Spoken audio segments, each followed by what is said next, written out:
ওরা তো বাইরে যাওয়ার সাথে সাথে আবার আমার এক ছেলেকে মারিয়ে ফেলাইতে পারে এবং আমাকেও মারতে পারে। আমি ওদের ফাঁসি চাই। আমার ছেলে মারিয়ে ফেলাইছে, আমি কিভাবে সন্তুষ্ট? আমি সন্তুষ্ট না। এই আসামিরা মন্টু শেখকে তার মোটরসাইকেল সহ অপহরণ করে নিয়ে ভেসালের পাশে হত্যা করে তার লাশটা গোপন করে রেখেছিল। আমি অসন্তুষ্ট, আমি সন্তুষ্ট না। আমি সন্তুষ্ট কিভাবে থাকি? আমার ছেলে মারিয়ে ফেলাইছে ওরা, সন্ত্রাসীরা। আমি কিভাবে সন্তুষ্ট থাকি? ওরা আমাকে আর হুমকি দেয়। এই এখনো বাইরে যাওয়ার সময় বলে যে আমি বাইরে আসি, মনো আমি বাইরে আসি, তার দেখ পানি। ওরা তো বাইরে যাওয়ার সাথে সাথে আবার আমার এক ছেলেকে মারিয়ে ফেলাইতে পারে এবং আমাকেও মারতে পারে। আমি কীভাবে সন্তুষ্ট থাকি? আমি এদের বিচার চাই, আমি ওদের ফাঁসি চাই।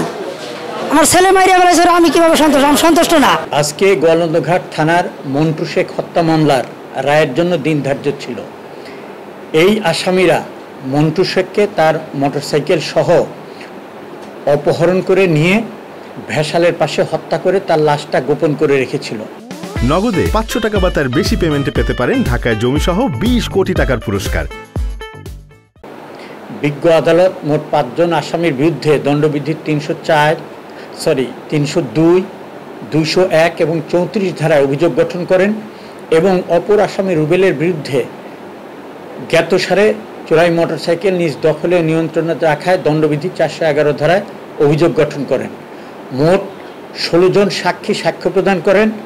আজকে বিজ্ঞ আদালত সাক্ষ্য প্রমাণ সব কিছু পর্যালোচনা করে 4 জন আসামিদেরকে দণ্ডবিধির 302 ধারায় দোষী সাব্যস্ত করে যাবজ্জীবন এবং 201 ধারায় দোষী সাব্যস্ত করে আরও 7 বছরের সাজা প্রদান করেছেন। এর সাথে 50,000 টাকা জরিমানা আদেশ প্রদান করেছেন। অপর আসামি রুবেল, তাকে দণ্ডবিধির 411 ধারায় দোষী সাব্যস্ত করে 3 বছরের সাজা প্রদান করেছেন। আমি মনে করি যে বিজ্ঞ আদালত যে সাজা প্রদান করেছেন এটা যথোপযুক্ত এবং রাষ্ট্রপক্ষ এবং আমি এই সাজায় সন্তুষ্ট। আমি মনে করি এটা সমাজের জন্য একটা দৃষ্টান্ত। ধন্যবাদ।